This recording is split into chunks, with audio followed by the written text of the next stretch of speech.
Sir, good to have you here. You just introduced the Customers Not Cargo Act. It's supposed to prohibit airlines from forcibly removing passengers due to overbooking or an attempt to accommodate staff.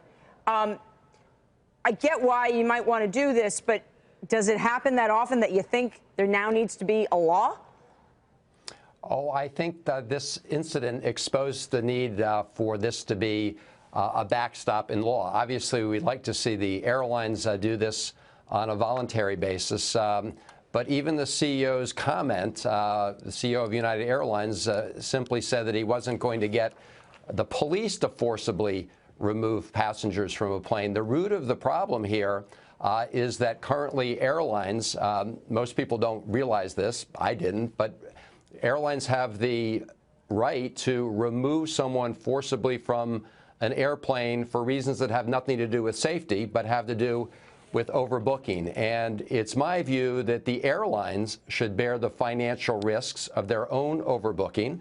And in this kind of situation, they should be required to make an offer to the passengers on the plane such that some passenger accepts the offer to voluntarily. Here's what I don't understand is there's actually a cap, or, you know, the regulation's so tough to read when we go to the website for the FAA. We can't tell if this $13.50 that you're entitled to, is that what they have to pay you? That's what you could demand? Is that a ceiling? Is that a cap? We had a former CEO on who says, that's a cap.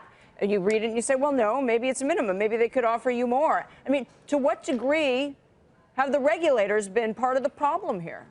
Well, all I know is that there appears to be a very perverse incentive. My understanding is that the airline as an industry lobbied very hard at some point in time to make the $1,350 a cap, which creates all the wrong incentives because there's no limit on the amount an airline can offer a passenger to get them to voluntarily get off the airplane.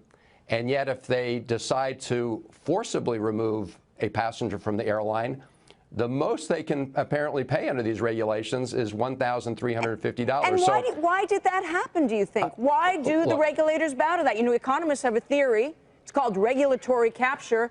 You have a very consolidating industry, only a few big players, and they can focus all their lobbying power in one place. And then what happens? The regulator serves the industry itself and not the actual consumer. Hey, that may have happened here. I mean, I think all of us were very surprised to, first of all, learn, that the airlines had, first of all, the right to throw you out of your seat when you're already on the airplane to make room for somebody else when they overbooked, number one.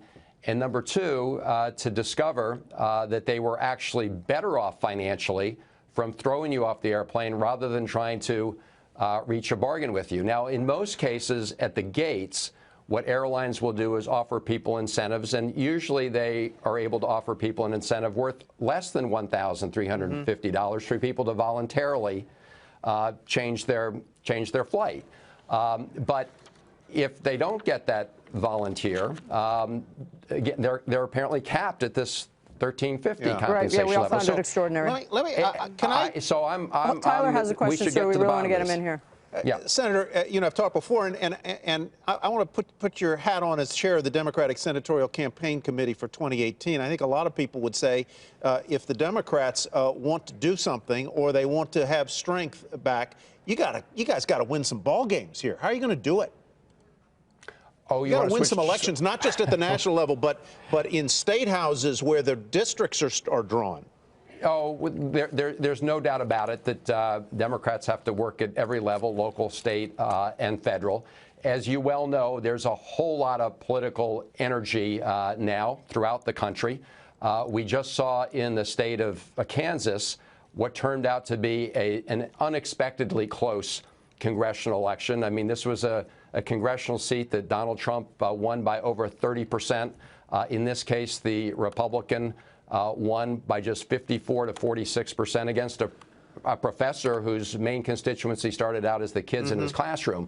So you're seeing a whole lot of energy from around the country, and I think that bodes very well for Democrats. And if you look at what the Trump administration's been doing in Washington, most of the proposals that's put on the table are a total betrayal of the working people that Donald Trump, candidate Trump, said he wanted to support. Well, you got about 18 months to figure it out. Good luck on all of that stuff, Senator Hollen. Thank you for that. Hey there, thanks for checking out CNBC on YouTube. Be sure to subscribe to stay up to date on all of the day's biggest stories. You can also click on any of the videos around me to watch the latest from CNBC. Thanks for watching.